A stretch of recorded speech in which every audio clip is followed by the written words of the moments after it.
We are back with another Scourge of Ghyran faction update. This time it is the foulest of the foul, the army that I always seem to struggle with in my games of Age of Sigmar, and that is of course the Maggotkin of Nurgle.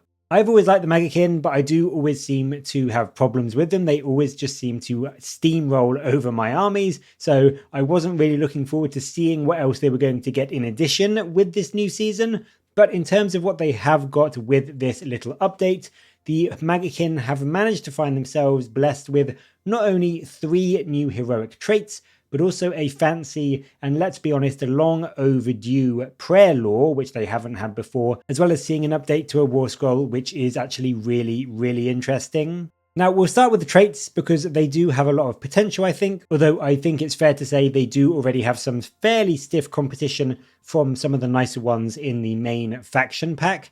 Gift of Febrile Frenzy, giving +1 inches to the movement of non-fly Maggotkin units, is really good in such a slow-moving army. And then the extra healing from Grandfather's Blessings can make some of your already incredibly tanky heroes just impossible to shift. So can these new ones do enough to warrant bringing over any of those?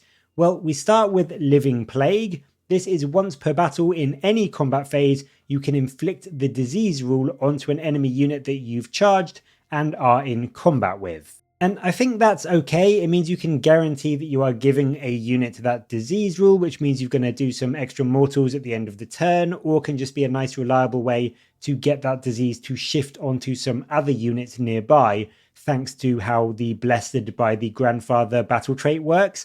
But I would say it's probably not the most exciting trait going, I don't think, and it's certainly not one that I think you're going to bring when you do have these other options available to you. Corpulent Avalanche seems fairly good, especially on something like a Lord of Afflictions. This one allows you in any charge phase, when you have charged, to pick an enemy unit within 1 inches of the bearer, and you roll a number of dice equal to your move characteristic. So for that Lord of Afflictions, that will be 8 dice, and then on each 3+, you do a mortal to that enemy unit, and then if you do any damage to an enemy unit, you get to move 2d3 inches with your hero, and you can move through combat ranges. So not only does this one allow you to do an extra, potentially 4 or 5 mortal damage with something like a Lord of Afflictions, but it also gets you a bit of extra movement to get into a better position, get into combat with something else and tie something else up if you need to. So I really do like this one. I think it's great for some extra output,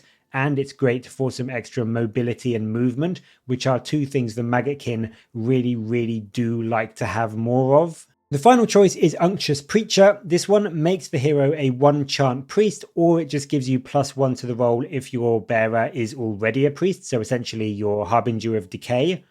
Again, with the new prayer lore that you've got with this update, this does have a lot more value than it would have had before, and if you do want to get the most out of this new prayer lore, or you are bringing a Harbinger of Decay and you just want to make them a bit more reliable, this is definitely a worthwhile consideration just to make sure you can get as much chanting done successfully as you possibly can.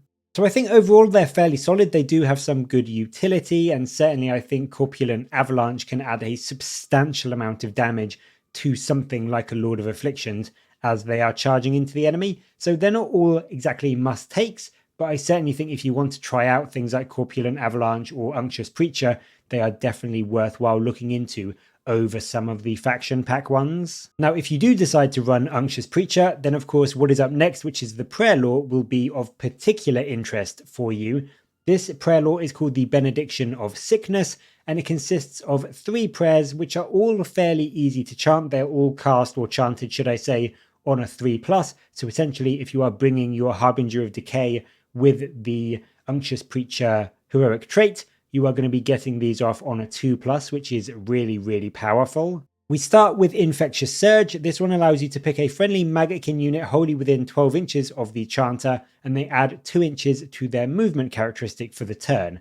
And if the chant was a 6+, then the unit can charge even after it's retreated. So this could go great on something like the aforementioned Lord of Afflictions with that Corpulent Advanced trait. It does get them up to a 10-inch movement characteristic, so you will be rolling even more dice and potentially getting even more mortals when they charge in. So I do quite like this prayer a lot. I think it's a great utility tool anyway, just for making your army faster. And being unlimited, you can potentially get this over the course of the game onto quite a few different units and buff up your movement, which on a base 4-inch move for a lot of your stuff, going up to 6 inches instead is much, much better. Next up, we have Agonizing Vomit. This is put onto an enemy unit within 18 inches. Again, as I said, it's chanted on a 3+, and what you do is you roll 7 dice, and for each 5+, you do a mortal damage. Again, it gets better if the chant was a 6+, so if you chanted this on a 6+, you get to add 2 to the roll. So normally on just a 3+, this will be dealing about 2 to 3 mortal damage to an enemy, but if you wait and chant this on a 6+, if you wait a couple of turns, then that jumps to a much scarier 4 to 5 mortal damage onto an enemy unit. So this can easily, in that case, kill off a small 5-man unit with 1 health all by itself, or do some serious damage to something like a lone hero that is caught out in the open. So this can be a really good way to clear off a small unit that may be trying to steal an objective, or a hero that is trying to buff up a nearby friendly unit. So it's just really, really handy to have, and it can do a deceptively good amount of damage, especially if you wait and chant it on that 6+. The final pick is Frothing Mucus. This is again put onto a friendly unit wholly within 12 inches of the priest, and this gives you some incredibly good defense. It makes the charge +1 damage rule on enemy weapons have no effect. So essentially really, really blunting the charge of most cavalry units. Again, you get a bonus if you wait and chant it on a 6+. If you do that, then no other weapon abilities aside from companion weapons have any effect either. So not only is there going to be no +1 damage on the charge, but also potentially no crit mortals or no crit auto wound or crit 2 hits or anything like that. It is just unbelievably good at stopping an enemy charge on some cavalry. So things like a Soulblight Gravelord's Blood Knights, they get +1 damage and also anti-infantry +1 rend. So if you chant this on a 6+, then those Blood Knights charging into something like your Blight Kings, they will go from doing about an average of 9 damage without any debuffs on them to doing around 3.5 if you have it so that they're not getting the +1 damage or the anti-infantry +1 rend. So it almost drops their output by 2/3, which is insanely good. And this can turn your already fairly tanky units into some of the most durable anvils in the entire game. So it's just a fantastically good prayer, and if you are bringing anything like a big 10-man blob of Blight Kings in your army, you will be wanting to chant this on them as often as you possibly can, especially when they are expecting to be charged by something like Chaos Knights or Blood Knights in the following turn. It will just make them almost impossible to shift. So some okay traits, some really good, in my opinion, prayers to take advantage of now.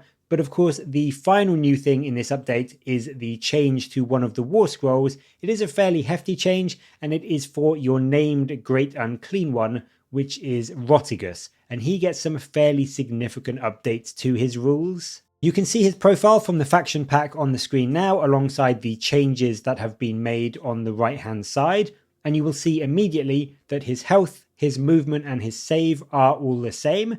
His control, however, has jumped to a whopping 10, so he is now twice as good essentially at taking and holding objectives, and he is just really, really good at that because of course he is still backed up by that same 22 health, 4-up save, and 5-up ward, so he can stick around for a good long time. His melee has also stayed the same. He's got 5 attacks from the Gnarl Rod at damage 3, 2 from his Fanged Maw, and then the host of Nurglings still throw out 10 extra companion attacks just to try and chip down anything else that is alive. He's not the killiest of heroes, especially for the same 430 points that he still costs you, but he can do a solid bit of work into some things. He'll do about 9 or 10 damage to an enemy 4-up save, so he can kill some medium monsters or units of 10 1 health 4-up infantry fairly effectively just with his output. He's no Archaon or anything like that, but he can definitely fight his way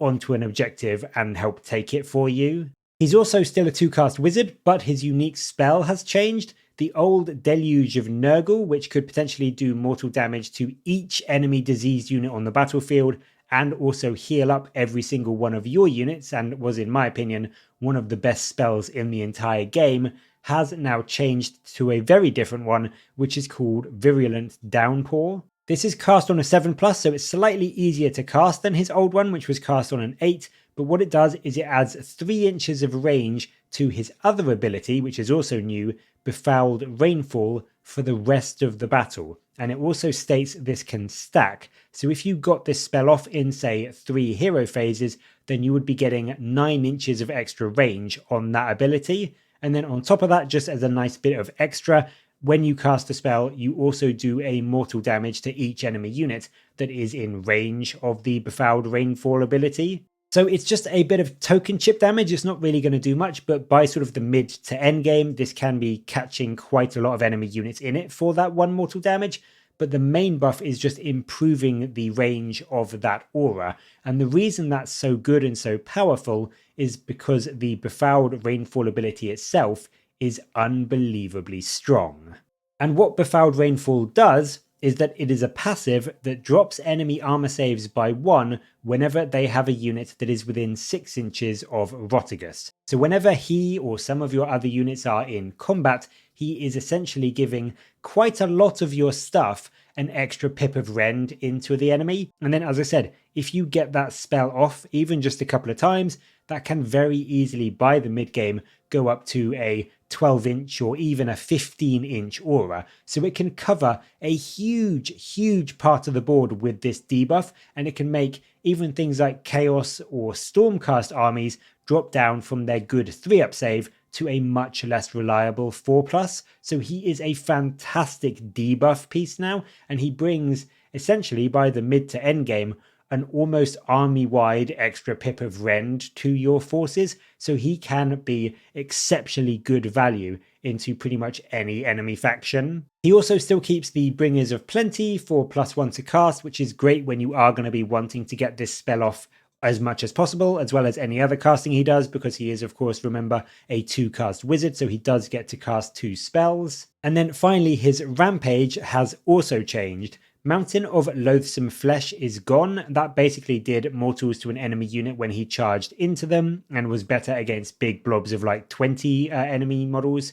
His Rampage now is Tentacular Grip.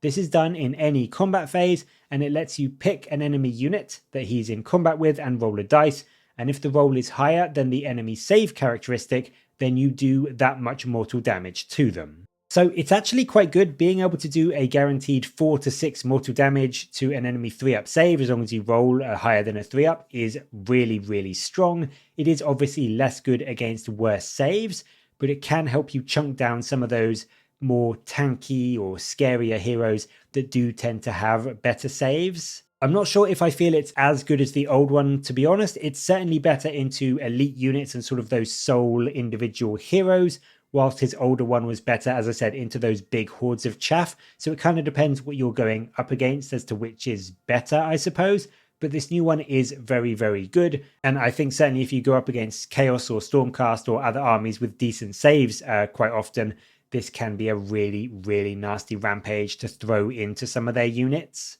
Overall, I have to say I do like Rotigus. I think he's got a lot going for him in terms of just how durable he is, how much better he is at sort of boosting and buffing your army now thanks to debuffing the enemy armor saves. He's still decently killy, and he has got much better control now. So he is just a really good utility piece to help you debuff the enemy, take objectives more easily, and also help your army get much better at killing the enemy, thanks to essentially giving a load of the enemy forces -1 to their save. So I do like him. I think he's still going to be worth taking. He is still a 2-cast wizard, which does add a lot of value to him anyway. And I just think he is really handy to have in the center of the board, just causing all kinds of havoc to your opponent's better saved units. And that is the Maggotkin of Nurgle. As always, I'd love to know what you think of these new rules and if you will be making use of either the new prayers or the updated Rotigus and what you think of those.